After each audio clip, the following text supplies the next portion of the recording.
Nancy Guthrie case. This is March 1st.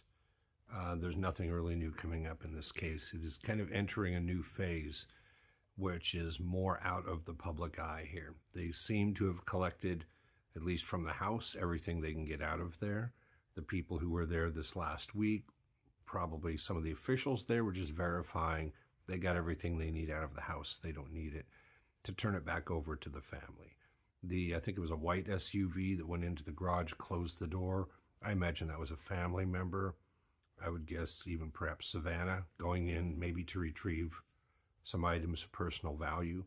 The cameras they were putting up outside and the cable company van that you saw there, I'm guessing the family is putting in automated security and surveillance because that house is going to be empty for quite a while probably. And this case created such attention, you're no doubt going to get trespassers there. Especially, almost guaranteed, you're going to get some internet detectives who, for clickbait, are going to work their way onto the property and try to get some videos there. That's probably most of the news we're going to get on this case for a while, is people being arrested for trespassing around the property. But again, this doesn't mean it's become a cold case. It just means they have everything they need that's within the public sphere that's obvious for us to see. And they're pulling it on evidence now, studying the forensic evidence, probably pouring through surveillance, traffic video, things like that, looking at those. This case, as far as mass media and social media attention, was already on the decline because of the absence of any new big information. Obviously, Iran wiped everything out of the trending circle this weekend, and that is dominating it.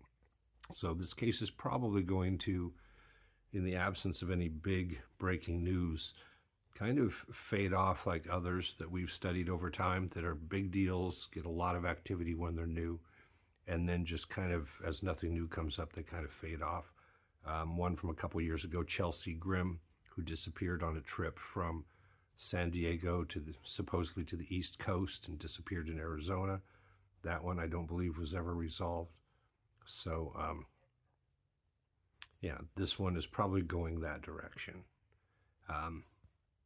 So as far as my account goes, unless something big breaks in this case, I'm probably just going to leave this one to others discussing it, talking about it, bringing up whatever little things may come up. I noticed Brian Enton today on the scene, even noticed he was the only one there in the neighborhood around it. So the attention is definitely pulled away from it. Nothing new here unless at some point we get an arrest